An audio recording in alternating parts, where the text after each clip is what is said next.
मैं गांधी की तरह इस कानून को मानता हूँ। ये अनकॉन्स्टिट्यूशनल है सर। ये जो बात ये फिर असंवैधानिक है। असंवैधानिक काम तो उन्होंने किया है जो फिर फाड़ने का। देश की संसद में जब से वक्फ संशोधन विधेयक पास हुआ है तब से खासा बवाल मचा हुआ है।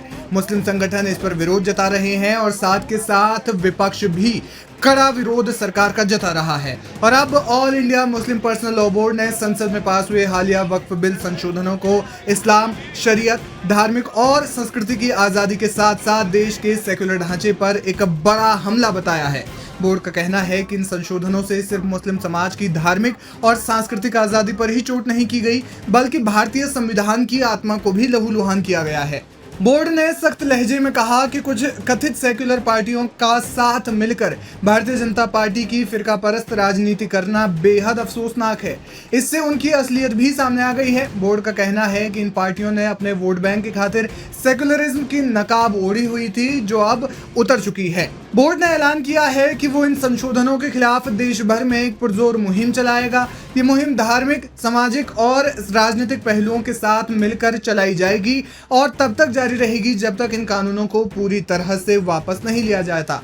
बोर्ड के जनरल सेक्रेटरी मौलाना मोहम्मद फजलुर रहीम मुजाहिद्दीन ने कहा कि बोर्ड सिर्फ कानूनी रास्ता ही नहीं अपनाएगा, बल्कि शांति और संवैधानिक तरीकों से भी विरोध जताएगा, जिसमें प्रदर्शन से लेकर प्रेस कॉन्फ्रेंस, काली पट्टी पहनने और नागरिकों के साथ गोलमेज बैठकें भी शामिल हैं। बोर्ड ने बताया कि हर राज्य की राजधानी में मुसलमान लीडरशिप प्रतीकात्मक गिरफ्तारी देगी और जिला स्तर पर विरोध प्रदर्शन होंगे। इन विरोध प्रदर्शनों के बाद राष्ट्रपति और गृह मंत्री को ज्ञापन भी सौंपे जाएंगे। यानी कुल मिलाकर अब all India Muslim personal law board इस वक्फ संशोधन विधेयक के विरोध में लामबंद हो गया है। आपको बता दें कि इससे पहले संसद में जब ये विधेयक पास हुआ था तो विपक्षी पार्टियों ने जमकर हंगामा किया था और इसके साथ साथ ऑल इंडिया मजलिस इत्तेहादुल मुस्लिमीन यानी AIMIM के प्रमुख असदुद्दीन ओवैसी ने प्रतीकात्मक रूप से बिल की एक कॉपी फाड़ दी थी और उन्होंने इसे असंवैधानिक, अनकॉन्स्टिट्यूशनल बताया था।